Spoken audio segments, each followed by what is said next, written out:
السلام عليكم ورحمة الله وبركاته أصحابتك وحرين جنالك مركلة سودة وهذا أدي هذا وما تنتهين مقال كان وحن ربا إنا ندي كل وذاقو حويني الصومالية يمد عدانة أو قرتي دنبيو فدرالة أو لحريرة مسوق ماسوقي ديكيركا قبل كان مينيسوتا هذا دنبيادان أي قرتين لبدن دمركا ومن الصومالية أي تهي مدنا عدانك أي تهي محييهين محاسن لغو إيدينيي دينا عديكيركا مسوق ماسوقا لحريرة وان إذن لو ذاقيا wiil yar oo 8 jir ah oo Soomaali ah oo shalay gaari uu ku dilay isagoo electric scooter wata magaalada Brooklyn Park ee gobolka Minnesota waan idin la wadaagaya muxuu yahay dardaaranka madaxweyne Trump uu qoray hadii lacala ay dhinto Iran ay disho sida isagu uu sheegayo muxuu ku amray ciidamada Mareykanka talaabooyinka ama talooyinka la taliyaashiisa uu siiyayna maxay yihiin maxay ahaayeen sidoo kale bustooladihii madaxweynaha dalka Turkiga uu hadiyadeeyay madaxdii ka soo qayb gashay shirkii NATO ilaa ay haddana maxaa laga og yahayna waan idin la wadaagaya balse marka hore soo dhawaada hadii aan ku bilaabo bishii December ee dhamaadkii sanadkii hore 2025 markii wiilkii cadaanka ee cunsuriga ahaa Nick Charlie inta uu dheekeera Soomaaliya tagay uu yiri halkan waa iska xiran yihiin oo wax caruura kuma sugna lacagna waa lagu qaataa markaas kadib in la bilaabay baaritaano la xiriira dheekeerada gobolka Minnesota kuwa fara badanna lagu helay in ay dambiye galeen musuqmaasuq la xiriira kuwana waxba lagu waayay marka haweeneydii ugu horeysay ee Soomaaliya oo dacwad musuqmaasuq oo la xiriirto dheekeerada lagu soo oogay Fahima Maxamuud oo 50 jir ah isla markaana bishii February ee labaad xirtay dheekeerkeedii iyadoo tikid uu u jiran yahay oo London u socotana FBI-da Mareykanku ay soo xireen ayaa qamiistii waxa ay qiratay dambi ah in ay dawladda khiyaantay isla markaana laba barnaamij oo federaal ah ay musuqmaasuqday haweeneydan la yiraahdo Fahima Maxamuud ayaa waxa ay sheegtay in aysan dhammaan waxyaabaha lagu eedeynayo aysan jirin wax kasta oo ay qabatayna aysan musuqmaasuqin laakiin waxa ay sheegtay in uu musuqmaasuq dhankeeda uu jiray waxana Fahima Maxamuud sidoo kale la sheegay in sanadkii la soo dhaafay 2025 lacagta ugu badan ee dheekeerada lagu qaatay ay iyadu qaadatay oo 3.7 milyan ayaa dheekeerka ay ku qaadatay haweeneydan marka waxyaabaha lagu haystay oo dacwadahan lagu soo oogay ayaa waxa ay yihiin waxa jirta waalidiinta low income-ka ama dhaqaalahoodu uu hooseeyo marka caruurta dheekeerka ay ka diiwaan gelinayaan lacag laga qaado oo la yiraahdo copay lacagtaasi marka waxa ay u suura gelinaysaa in inta marka diiwaan gelintaasi wixii ka dambeeya waalidiintaasi caruurta si free ah ay dheekeerka ay ku geystaan marka waxa ay been ka sheegtay waxyaabaha lagu haystay waxa kamid ah Fahima in ay tiri lacagtaasi waan ka qaaday waalidiinta laakiin waalidiintii ay baarayaasha u sheegeen in wax lacag ah aysan ka qaadin arinta lagu haystay Fahima intaasi ayay ahayd marka qamiistii ayaa maxkamadda federaalka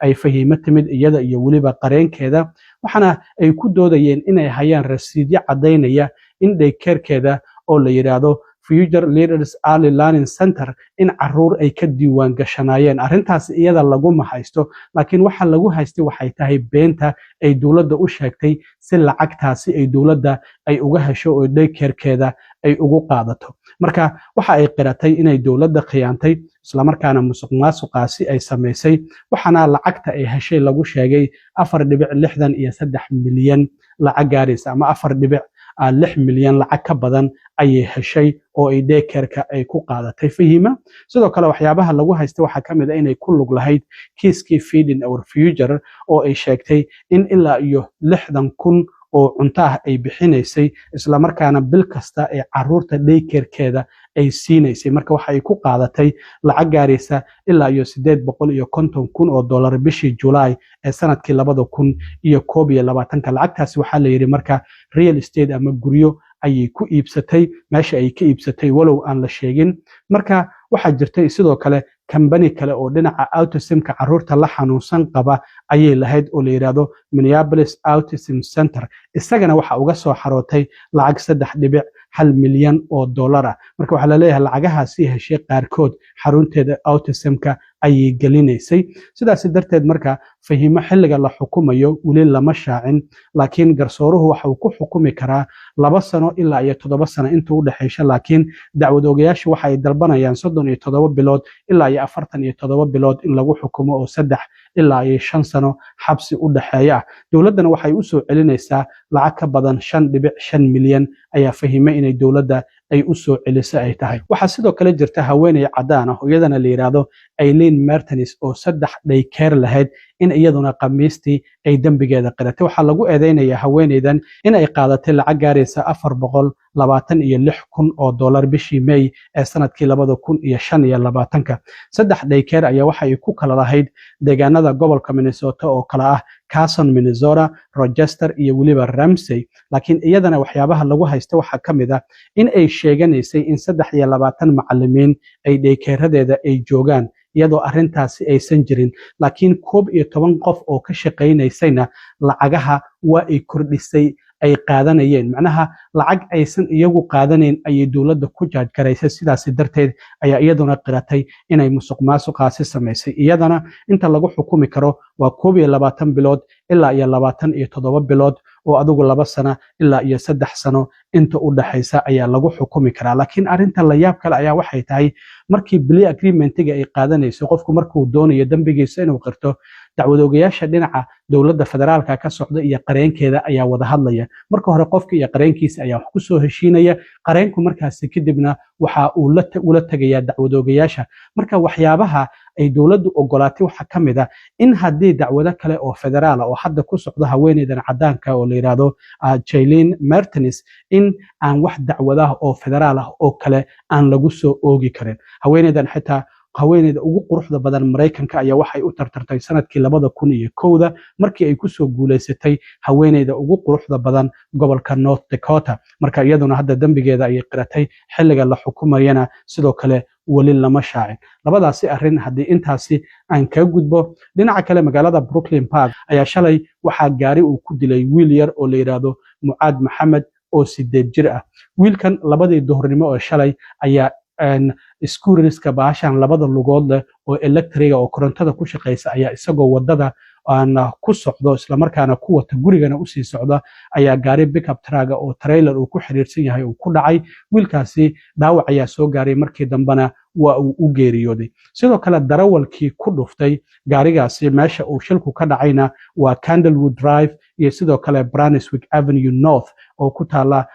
Brooklyn Park. Darawalkii ma uusan ka tagin markii gaariga uu ku dhuftay booliska ayuu wacay 911 intii ay boolisku ka imaanayeen waa uu la joogay. Marka darawalkii lama xirin laakiin informationkiisa ayaa laga qoray booliska ayaana hadda baaritaan ku wada. Qofku markuu baaskiil ama scooter wato waxaa loo baahan yahay in wadada meelaha qaar gaarka ah ee loogu talagalay oo calaamadaha baaskiilka ay ku yaalaan uu ku wato. Laakiin wadada gawaarida ay marayso inaad ku wadato waa qalad. Marka boolisku waxay baarayaan ma darawalka wiilkan dila ayaa qalad ka lahaa mise wiilkan yar ayaa qalad ka lahaa oo meel aan loogu talagalin scooterkiisa ku watayna baaritaan ayay boolisku ay ku sameynayaan. Walaalkii ka yar oo la yiraahdo Mudassir oo 12 jir ah ayaa warbaahintu ay wax ka weydiisay waxaanu sheegay inuu aad uga naxay geerida walaalkii. Aabihii taraagila waaye wiilkan dhintay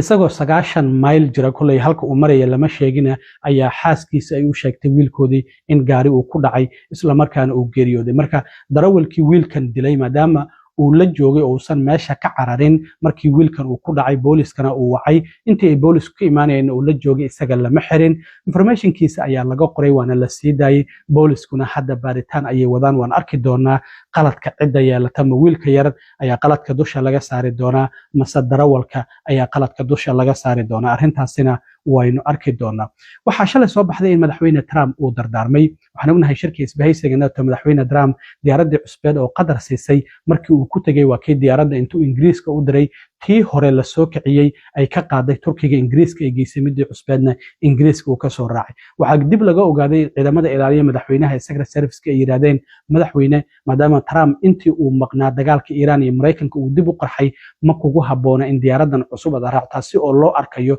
qalabka gantaalada difaaci kara in diyaaradan cusub aan lagu xirin. Iiraanna gantaal waa ay kula soo gaari kartaa sidaas darteed ayaana diyaaradii cusbeyd Ingiriiska loogu diray. marka Trump waxa la weydiiyay sidoo kale uu wareysi uu siiyay wargeyska New York Times uu sheegay maadaama ay soo baxday warar in sirdoonka Israa'iil ay Mareykanka ku soo wargeliyeen in Iiraan ay doonayso inay Trump ay disho. Trump arrintaasi waa uu beeniyay wuxuu Israa'iil waxba nooma soo sheegin laakiin anigu markastaba in muddo ah waxaan ahaa target koobaad oo Iiraan ay doonaysay inay disho. Marka Trump waa dardaarmo ayaa la yiri, waraaq ayuu qoray, waraaqdaasina waxa uu u dhiibay la taliyaashiisa, isla markaana amar ayuu siiyey ciidamada haddii lacala aan dhinto amaba ay wax igu dhacaan, Iiraan wuxuu yiri dhulka ha lala simo, macnaha wax aan weligood la arkin ha lagu dhigo. Marka waxaan ognahay hadda 4 bilood ka badan dagaalka Iiraan iyo Mareykanka u dhaxeeya socdo, wax kastana Iiraan waa loo adeegsaday. Marka waxa kaliya oo harsan waxa yihiin nuclear ayuu doonayaa inuu Mareykanku Iiraan u isticmaalo, kulay lama oga. Marka Trump waxa la yiri tallaabooyinkaasi cad ayuu ka dardaarmay oo waraaqdaasi ayuu qoray. bartiisa True Socialka ayaa xalay waxa uu ku soo qoray qoraalkan uu leeyahay ilaa iyo 1000 gantaal ayaa la cabeeyay, isla markaana waxa ay ku sii jeedaan Iiraan, kuwa kalena oo kumanaan ahna way ku xigi doonaan haddii Iiraan ay idisho amaba ay isku daydo in ay idisho. sidaas darteed wuxuu yiri amradaasi horeyb ayaanba u bixiyo militariga ayaan siiyey, waa ayna diyaarsan yihiin, wayna awoodaan inay hal sano dagaalamaan, haddii loo baahdana waa la kordhin karaa waqtigaasi. marka waxa uu yiri waxaan amar ku bixiyey in gabi ahaanba dhulka lala simo lana burburiyo dhinac kasta oo Iiraan ah. waxa uu kusoo gabagabeeyey laakiin ammaan ilaah ayay u sugnaatay. marka Trump qaatamada miyuu ku dhiman rabaa ma ogi, kulay waxa uu kusoo gabagabeeyey waa markii labaad oo aan filayaa bartiisa True Socialka uu kusoo qoro Praise be to Allah, ammaan ilaah ayay u sugnaatay, kadibna magaciisa ayuu kusoo gabagabeeyey. marka arrintaasina sidoo kale waa ay jirtaa oo Trump inuu dardaarmay uu yiri lacala haddii aan dhinto xitaa haddii tii alla ii timaado ayuu ka wadaa Iiraan ayaa i dishay. bastooladihii marka madaxweynaha dalka Turkiga uu hadidiyey madaxda NATO ee shirka isbahaysiga NATO Ankara uga qayb galay ayaa warbixino ay ka soo baxayaan. madaxda qaarkood horta la yaab ayay ku noqotay, kuwana waa ayba argagaxeenba, qaarna safaaradahooda Ankara ayay uga tageen oo waxay yiraahdeen waa sharci darro inaan wadamadeena bastooladahan dib ugu laabano. bastooladahan waxaa magacooda lagu sheegay in la yiraahdo Gumsai 357 Magnum, waana bastoolad lixabad qaada, waxaana sidoo kale samaysay shirkadda la yiraahdo MKE sanadkii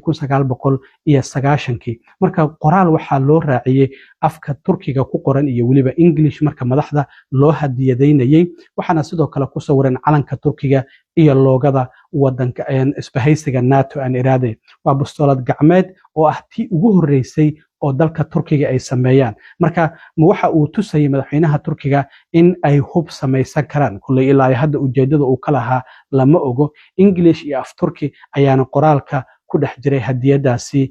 sidoo kalena ku qornaa. bastoolada oo gaar ah lixda xabadood iyo qoraalkaasi ayaana meel lagu riday. marka madax fara badan arrintaasi la yaab ay ku noqotay, oo midka Ingiriiska, kan Canada, midka Sweden, kan sidoo kale Belgium, midka Lithuania. Trump isagoo iska soo qaatay. marka arrintan waxay noqon kartaa madaxda hubka waa laga ilaaliyaa, maxaa yeelay wadan dhan ayay maamulayaan, caalamka ayayna la macaamilayaan, stresskooda ayaa badan. ka waran haddii qofka isagoo qori loo dhiiba bastoolad iska haysto oo isku dhuftooga isdilo, arrintaasina saameyn ayaa ka dhalan karta. marka bastooladahaasi oo madaxweynaha Turkiga u hadidiyey madaxda isbahaysiga NATO, arrintaasi qaarkood la yaab ma aysan la noqon, sida Trump oo kale hubka Mareykanka caadi ayuu ka yahay, uu iska soo qaatay, laakiin madax fara badan wadankooda sharci darro ayay ku tahay hub aan diiwaan gashanayn inay kula soo laabtaan. qaarkood waxay noqotay inay yiraahdaan museum ayaan dhigaynaa, kuwana safaaradahoodii Ankara ay uga tagaan oo yiraahdaan bal marka hore waa in wadankii aan tagnaa la soo diiwaan geliyaa, wadanka saas loo soo geliya, amaba sidoo kalena inta la soo qaado oo la kala furfuro madxafyada la dhigaa si halkaasi loogu daawado. arrintaasina intaasi ayaan ka gudbayaa. aad iyo aad u mahadsantihiin asxaabta, inta nabadgelyo.